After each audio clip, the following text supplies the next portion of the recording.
Hi, good afternoon. So this is the house in Philam Village with lot area of 400 square meters.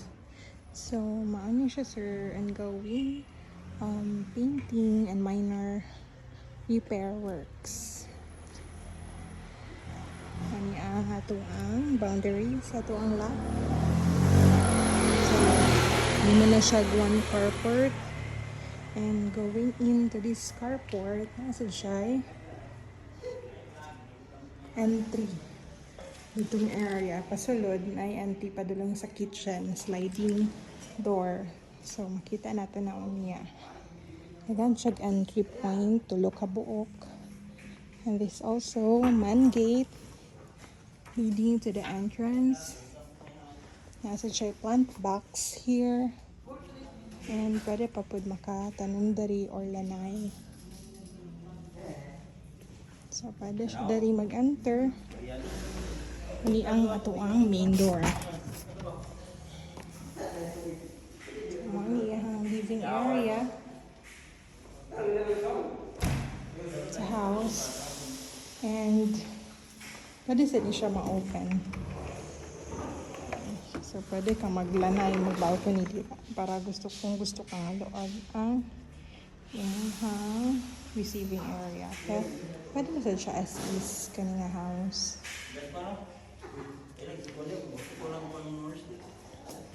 Kani po ang atong sliding door. So, na siya screen. And this leads to our main carport. So, dako ang carport. Igo yun ang SUV pickup. Na po yung hallway din leading to the masters. And the other side, the right side is the bungalow house. Ibuton sa nato ang area sa likod. So fully fenced na siya and gated.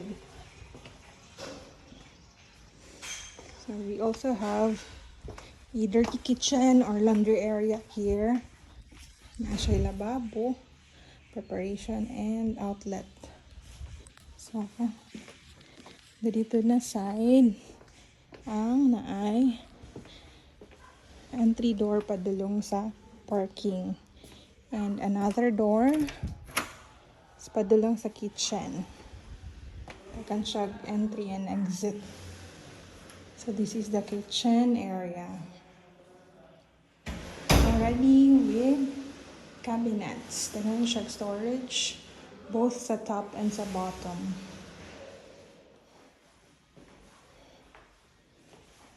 Siya yung nook. Already equipped with outlets and even kaning para sa internet.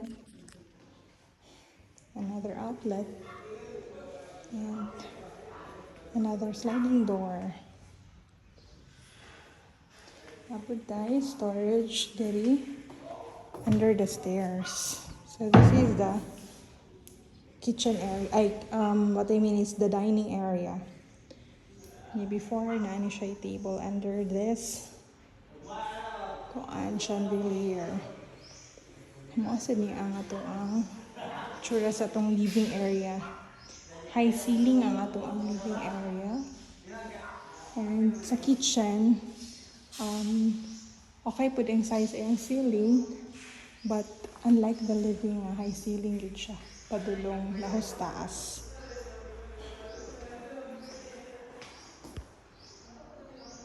Wala lang napakuha ng suga. Itong pahayagan. Ang cellphone. So, ano siya. Ito ang kitchen area. Luag yun kayo siya. Dagan storage and preparation area. And ang atong ang master's bedroom sa ground floor. So, luag ka itong master's bedroom sa ground floor. Already with queen size bed and mattress and aircon, fan, secondary ceiling, very beautiful. And the area is our walk-in closet sa master's bedroom. Okay, sorry, so many itong walk-in. And so many storage. And this is our toilet and bath. Luag kaayo siya. Spacious. Sa second floor.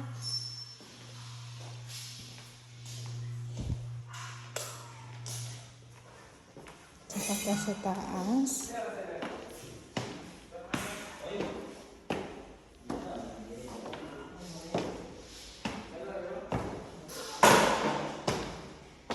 So from the stairs, makita niyo ang living area and mga windows. Haya good siya. Natural light and airflow. Very good. So this is the master's bedroom sa second floor. Very spacious. Already with aircon window type AC. And apo siya naka-separate. Another room. Also with AC. Large windows, already with screen. And this leads to our walk-in closet and toilet and bath. So this is the walk-in.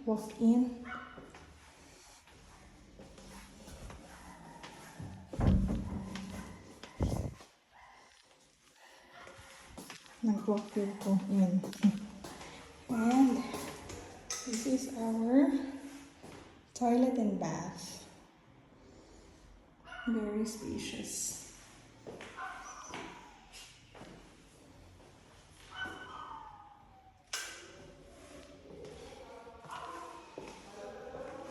So sa next room, it's a small room, much smaller. Pwede siya bedroom for kids or maid's quarter. So this one is the extra room. It's the second floor. And a tiny room right here, pwede siya storage. Also in the second floor. So man siya. And we have our common toilet and bath sa second floor.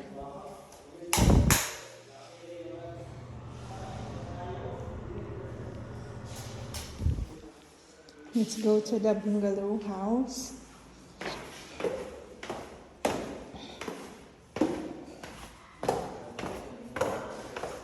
Naunsa siya sa property.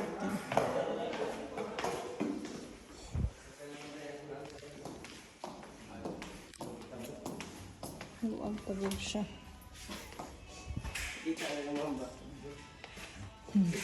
Lagi lang mga gwapo man. Viral juga. Luag pa siya sa atubangan. Very. Tagan pag pwede mahimo. And ano na siya kayo ang house. So it has one room and one toilet and bath. Ito check ang galingan nga kitchen. So maniyahang bedroom. Spacious kaayo. Even the king size bed na igo.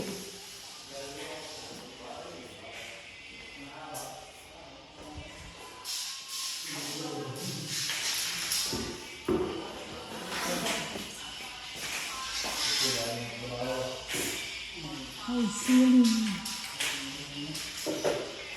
Nice. High ceiling siya. And daghang good natural light. Hayag.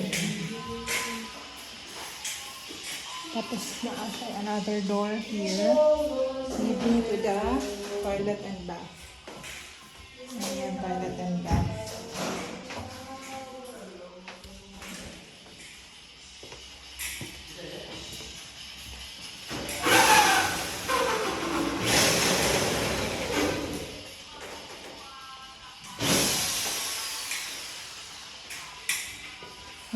Hindi siya pagkuhan sa screen. Ano siya? Naka-grills na ning grills. Hindi makasulod.